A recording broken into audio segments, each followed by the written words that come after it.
Bismillah ar-Rahman ar-Rahim. Assalamu alaikum wa rahmatullahi wa barakatuh. How are you, my students? I hope that you're happy and healthy and ready for today's listening, which will be the listening and the pronunciation.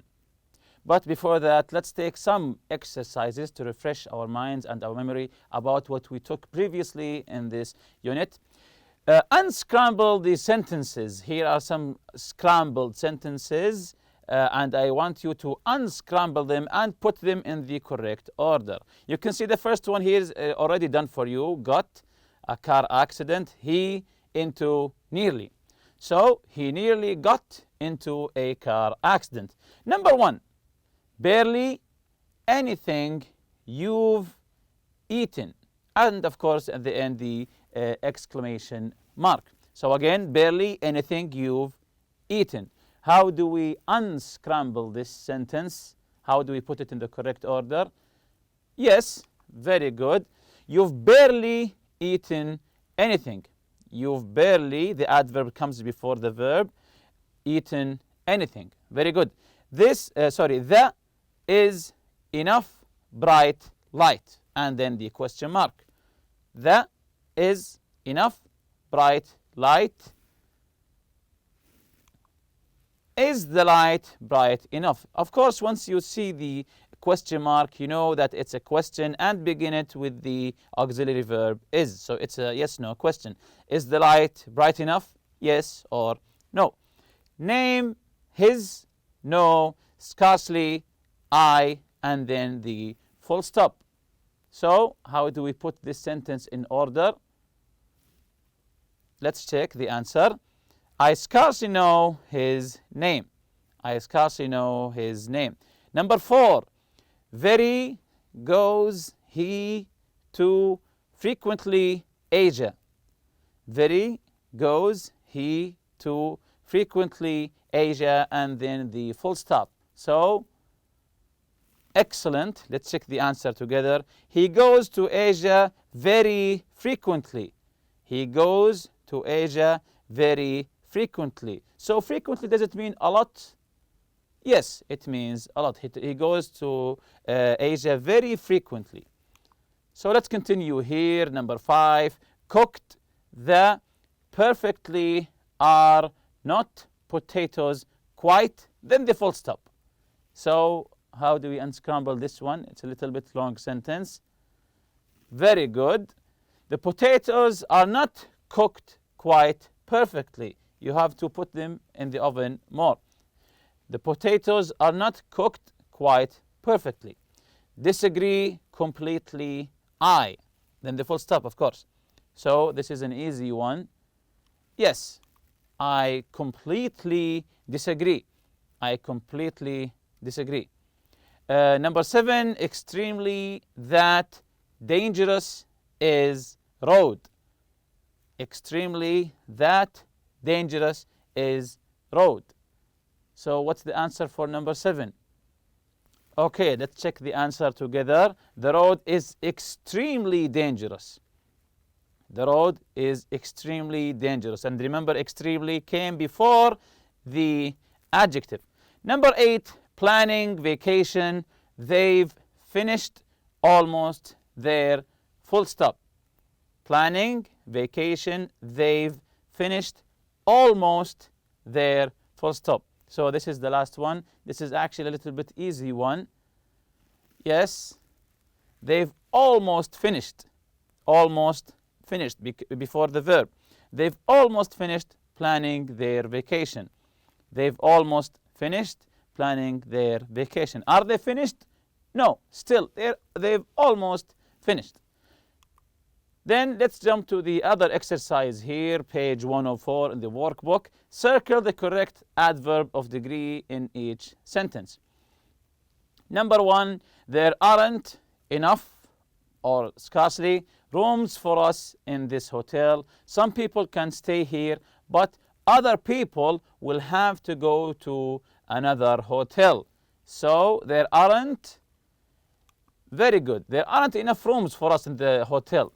There aren't enough rooms. There are few rooms left. So some people will have to go to look for another hotel. Number 2, it is nearly or it is extremely cold in the winter in Finland, people need to wear a lot of clothes to stay warm. Is it extremely cold or nearly cold in the winter in Finland? Of course, it's extremely cold. That's why you have to wear lots and lots of warm clothes. Number 3, I'm almost out of money. I'm completely out of money. I only have 10 riyals left. So he still has some money. He still has some money. Is it correct to say I'm almost out of money or I'm completely out of money? When I say I'm completely out of money, I have 0. So this is obvious. I'm almost out of money. Number 4, it's hardly or too late to go to the museum now. I'm going back to the hotel. This is an obvious one. It's too late to go to the museum now. It's closed now. That's why he is going back to the hotel. Number 5, the flight was rather or barely bumpy. I feel sick now. The flight was rather or barely bumpy.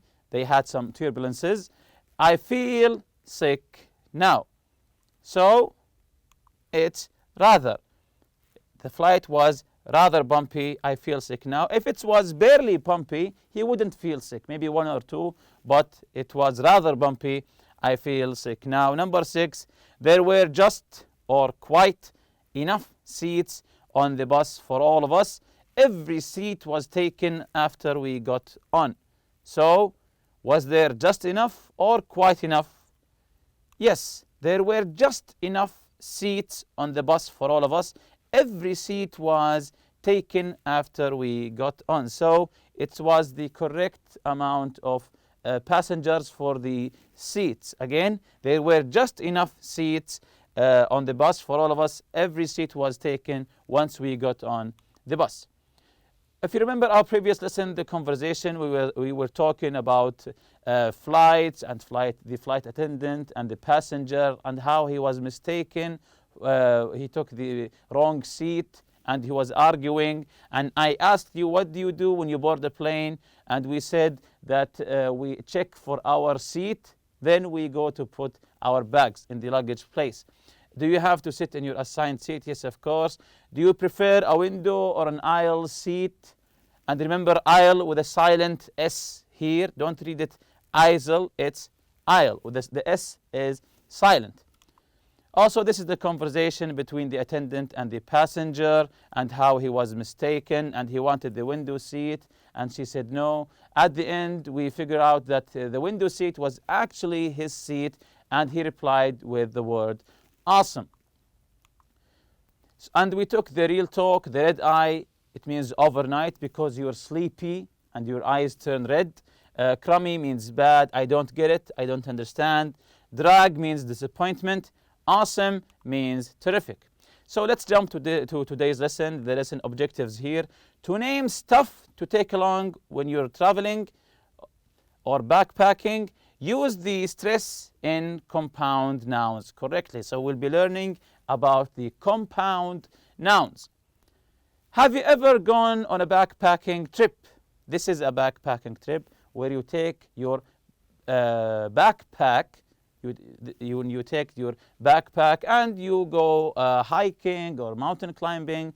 This is the backpacking trip. Have you ever gone on a backpacking trip? Yes or no? For me, no, I didn't before, but maybe most of you did. And notice here the word backpack. You can feel that it consists of 2 words, the word back and the word pack. So it's now a compound noun, backpack. Have you ever gone on a backpacking trip? This is a question for you. Either you say yes or no. So you can see these pictures here. Of course, people are different when they go backpacking to what they take with them. Do you take your cell phone? Do you take your flashlight? Maybe a little bit of a video game to entertain yourself there. Here, the first picture here, the man is taking his camera with him and a container for water, some herbs, etc. And the second one is focusing on the camera. He has lots of camera equipment. So which of these things did you take on your trip? If your answer was yes, that you have been backpacking before. So what the things that you did take with your trip, or what would you take on a backpacking trip? If you haven't gone before and you want to go, what do you think the essentials to take with you? Here are some examples.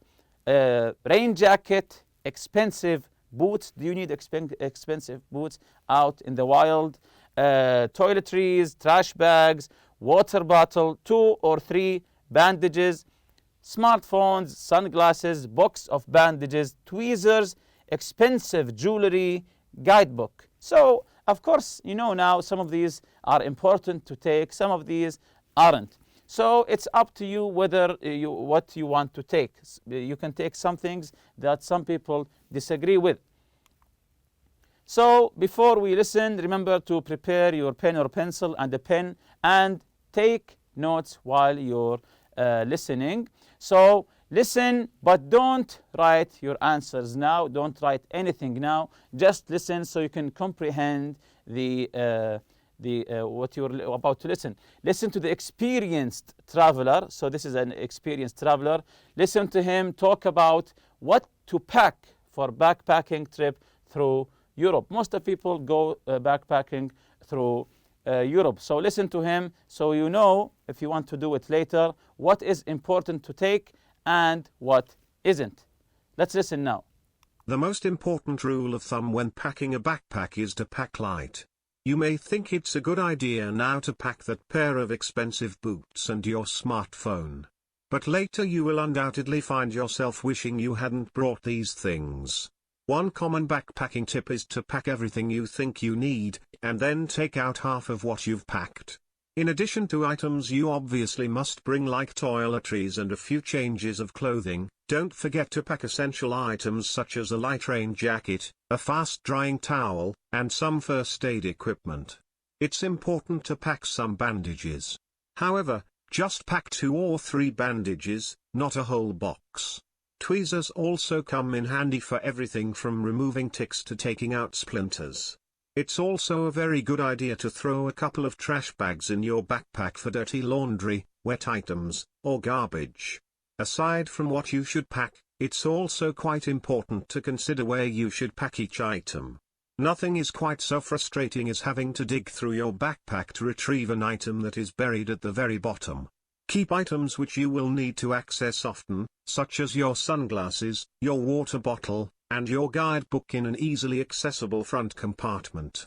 And one final thought, you know that expensive watch your parents bought you for graduation? Leave it home. The same thing goes for all expensive jewelry and equipment. Unfortunately, things have a way of getting lost, stolen, or broken when you're backpacking. So only take items you won't be horrified or heartbroken to lose.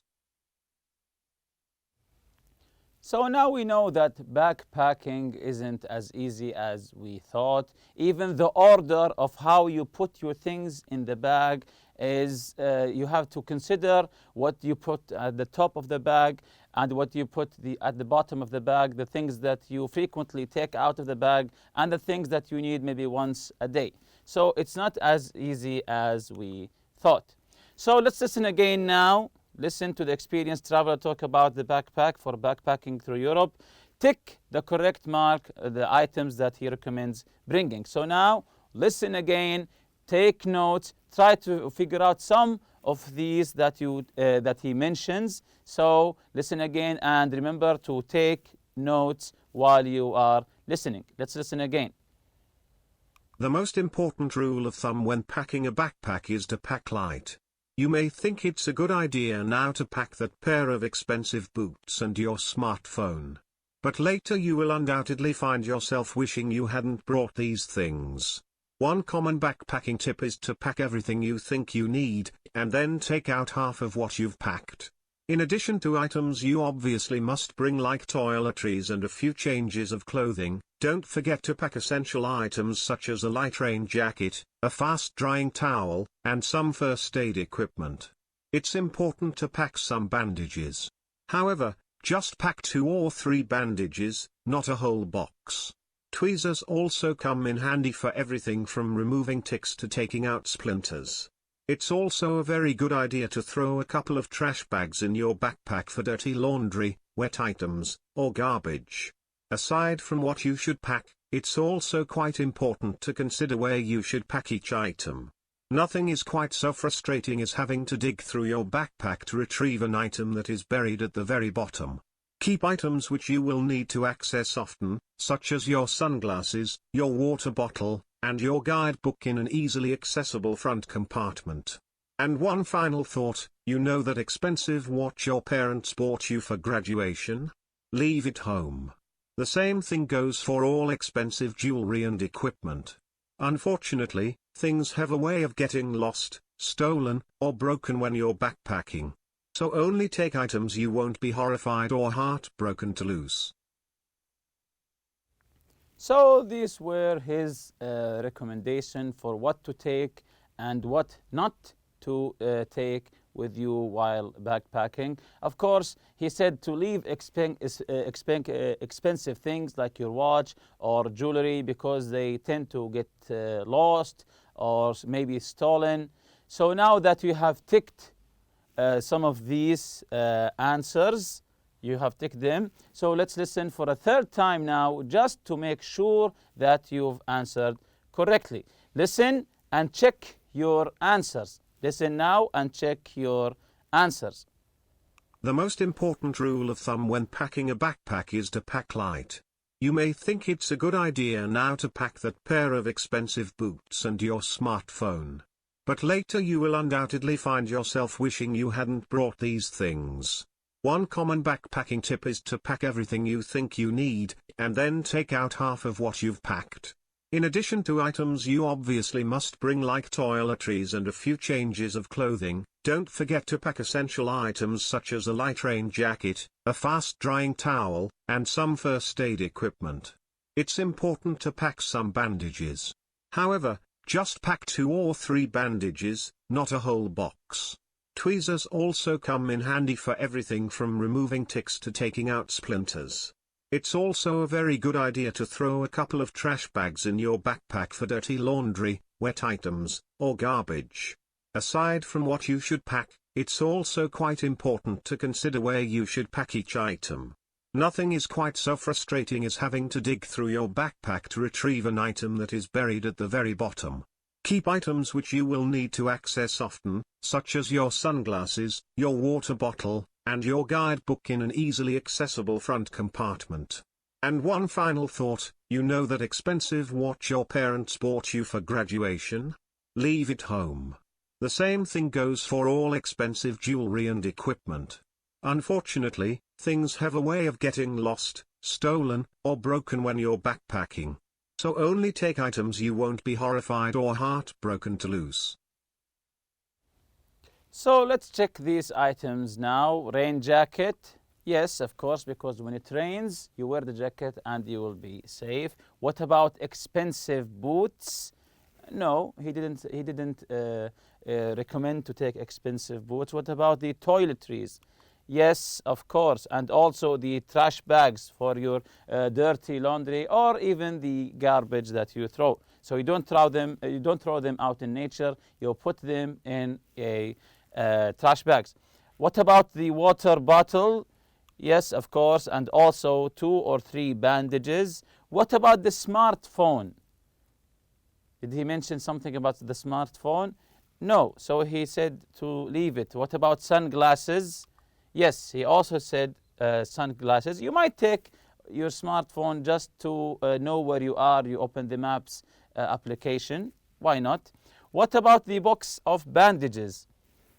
No, he said no, just take 2 or 3 bandages. And the tweezers, yes, the tweezers, so you can remove, if a small thorn is in your hand, you can remove it with a tweezers. Expensive jewelry, of course, he was against that. And the guidebook, of course, so you know where to go to. Maybe the guidebook contains a map, a paper map. That's why he left his smartphone.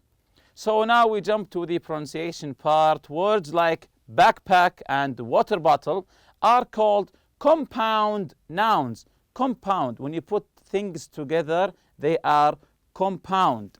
So this is the compound nouns because they are made of two separate nouns. They are made of two separate nouns. The stress goes on the first part of the compound noun. The stress goes on the first part. For example, you say water bottle, water bottle. We stress the word water on the compound noun. Say each sentence, then listen if you see the stress of the compound noun correctly. The first one, throw a couple of trash bags in your backpack for dirty laundry. So we have here trash bag, trash bag. You put the stress on the first part. Also backpack, backpack. Always stress the first part. Keep your sunglasses and water bottle in easily accessible front compartment. Sunglasses, also the word sun, you have to stress the first part here.